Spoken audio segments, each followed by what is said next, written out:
राधे राधे दोस्तों, आज हम एक बार फिर से ग्वारी घाट माँ नर्मदा जी के दर्शन के लिए आए हैं।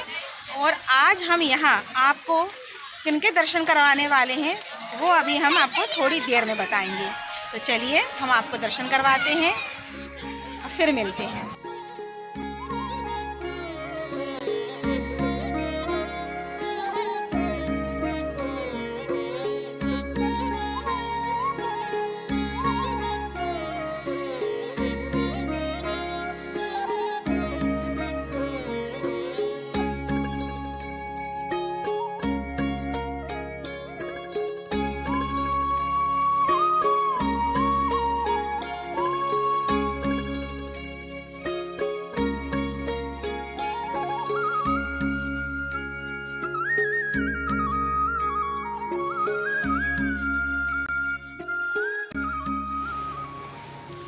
मान्यता है कि माँ नर्मदा जी के कण कण में शिव जी का वास है।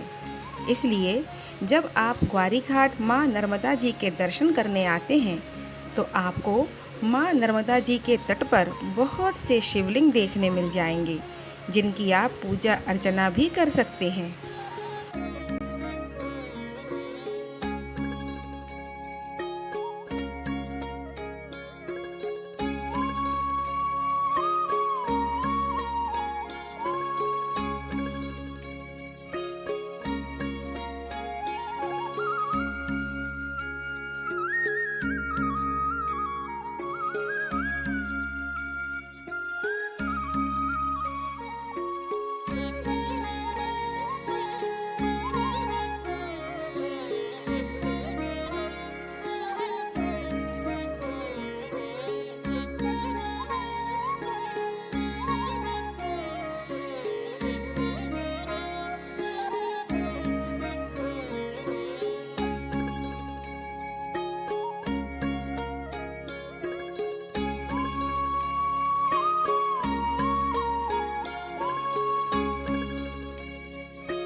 माँ नर्मदा जी के तट पर आपको बहुत से पंडित मिल जाएंगे, जिनसे आप चाहें तो सत्यनारायण जी की कथा भी सुन सकते हैं, दीपदान भी कर सकते हैं, और अगर आप चाहें तो अपने पितरों के लिए अनुष्ठान भी कर सकते हैं।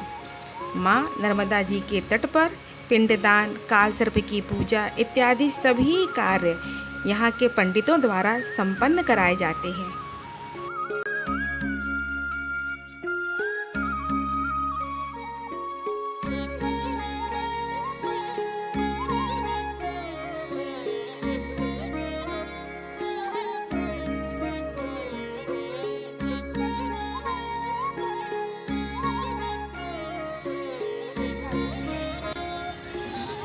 चलिए दोस्तों, हमने माँ नर्मदा जी के दर्शन भी कर लिए और पूजा अर्चना भी कर ली, दीपदान भी कर लिया।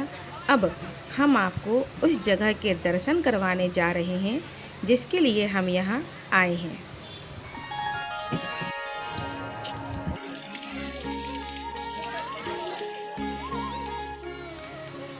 यह है गौमुख। इन्हीं के दर्शन हम आपको करवाने आए हैं और यह गौमुख माँ नर्मदा जी के तट पर ही स्थित है। अब आप कहेंगे कि इसमें क्या विशेष बात है, तो मैं आपको बता दूं कि जो यह जल गौमुख से निकल रहा है वह मामूली जल नहीं है, बल्कि चर्म रोगों के लिए औषधि का काम करने वाला है। आप जो गौमुख से जल निकलते देख रहे हैं, एक्चुअली यह जल एक कुंड से निकल रहा है, जिसको यहाँ के स्थानीय लोग पाताल गंगा भी कहते हैं। मेरे वीडियो को देखने वाले बहुत से लोग यह सोचेंगे कि हो सकता है कि माँ नर्मदा जी के तट पर ही यह कुंड स्थित है, तो हो सकता है कि नर्मदा जी का ही जल अंदर ही अंदर छिड़ के इस कुंड में आया हो, पर ऐसा बिल्कुल भी नहीं है। माँ नर्मदा जी के जल का स्वाद और इस कुंड के जल का स्वाद एक दूसरे से बिल्कुल अलग है। यहाँ तक कि सावन के महीने में जब माँ नर्मदा जी बिल्कुल ऊपर रोड तक चली जाती हैं और बाद में जब पुनः नीचे अपनी अवस्था में आती हैं, उसके बावजूद भी इस कुंड का जल का स्वाद वैसा ही रहता है, बिल्कुल भी चेंज नहीं होता है।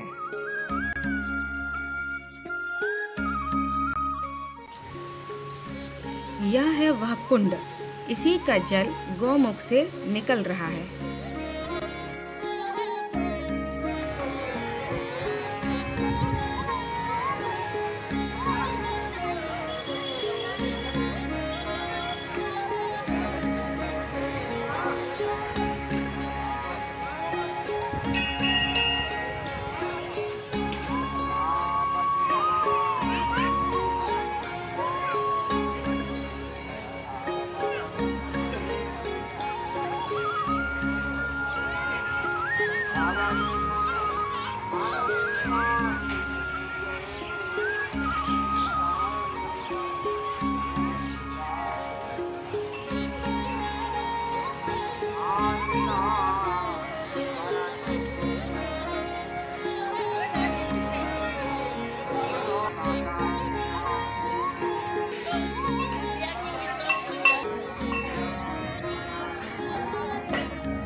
राधे राधे अंकल जी। राधे राधे बहन जी। अंकल जी, आप यहाँ कब से आ रहे हैं? हम तो हमारा निवास ही है ग्वारी घाट में। अच्छा, ग्वारी। और ये हमारे ग्वारी घाट का ये सिद्ध घाट है। अच्छा, तो अंकल जी ये बताइए, ये कुंड बना हुआ है तो इसमें ये जल कहाँ से आ रहा है? ये जल पाताल लोक से आ रहा है, सिद्ध कुंड बोलते इसको जी।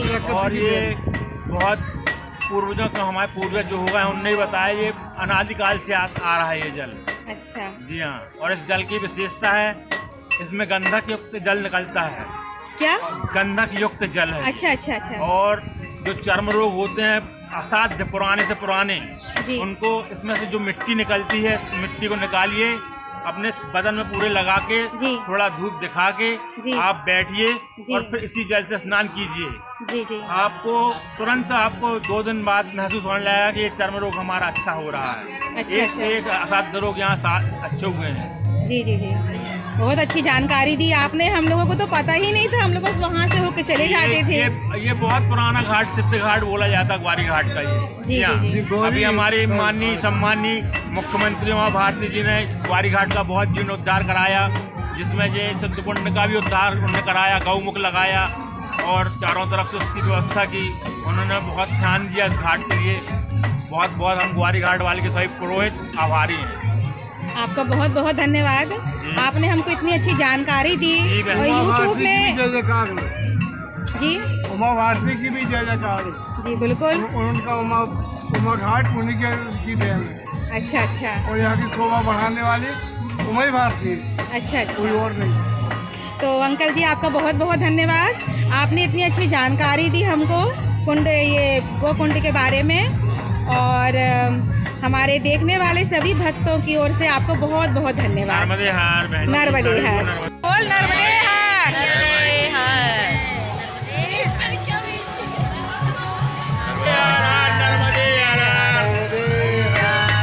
हर हर नर्मदे।